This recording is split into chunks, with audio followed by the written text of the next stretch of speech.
Hi everybody, I'm talking today about karmic contracts and the fact that we all have them. So it's one of those subjects that I'm always tentative about. You have to have some real spiritual awareness or understanding to even go there with karmic contracts. That doesn't mean that we don't all have them, but they can sound so woo-woo that even I feel vulnerable at the moment of thinking, I'm going to sound nuts going there with this. But it's something I want to share with you because karmic contracts will touch all of our lives.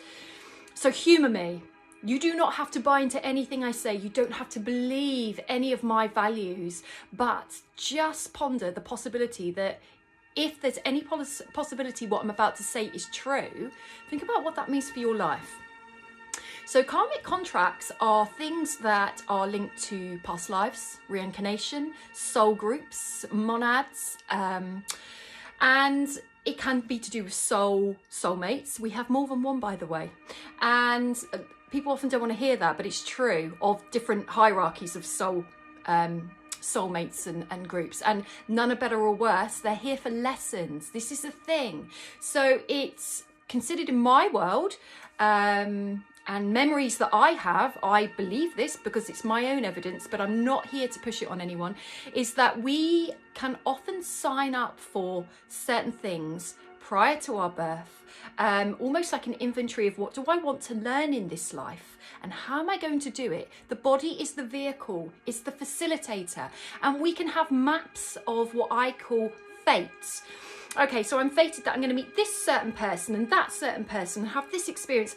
Often not great ones, if it's a karmic contract, I will not lie. In order for my soul to traverse through a certain uncomfortable experience so I can take the lesson. There's also really positive soul contracts too, but the reason I'm heavy on the karmic is because it's very common. The karmic contract is usually painful, tough, drawn out, hard to let go of, magnetic, powerful, but so painful. The key is it's cyclical. It's the same stuff again and again. And it might be through the same person, or it might be for a few that you get that initial bombastic energy with. There's the red flag.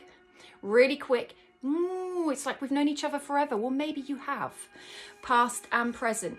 What is it that this person is here to teach me? And it's usually through some of our toughest lessons that soul and your soul prior to incarnation signed an agreement, agreed, you're the best person to do this for me, I'm the best person to do this for you, and out of unconditional soul love, we're going to come down, meet, cross each other's paths, and probably cause a bit of carnage for each other.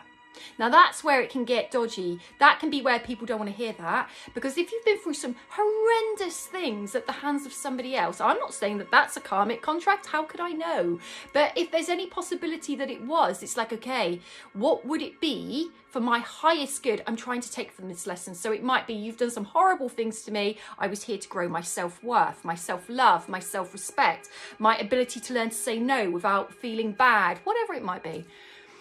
Karmic contracts, I've had many of them this life, and I really hope I'm coming to the end of those. I'm a bit sick of those now, but I've had things that I can see and remember that I was fated to learn. I do not want to keep learning the same lessons because I failed to learn them those previous times because A, I wasn't awake enough, B, I wasn't self-aware enough, and C, I was too stubborn, which is one of my things. Too stubborn, didn't want to own it. Have to go into another contract to learn those things. Humility was one of them for me.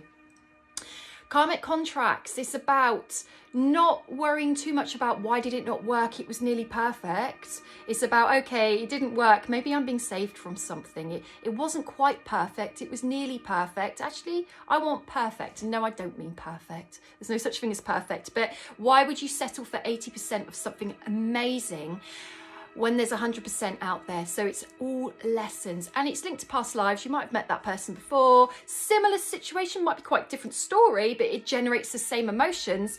We've got to plant it this life to see how you're going to resolve it. Fate versus destiny, just in my books. Fate is fated events that are going to happen to help accelerate you. Destiny is your highest potential. It's your sole purpose. It's what you're meant to be doing. If you go with fate, in my mind, it means that you tend to have gone with fear, given into fear, and this is now what you've got. If you go with destiny, it's okay. Let's look this fear in the eye. Let's embrace it. Let's learn it and rise above it so we don't have to keep going through situations that keep resembling and mirroring back that exact fear for you to surmount. Very woo-woo. My world, very real. You don't have to buy it, but I wonder if any of that makes sense for you. All right. Holistic Sue, www.holisticsue.com. Give me a shout.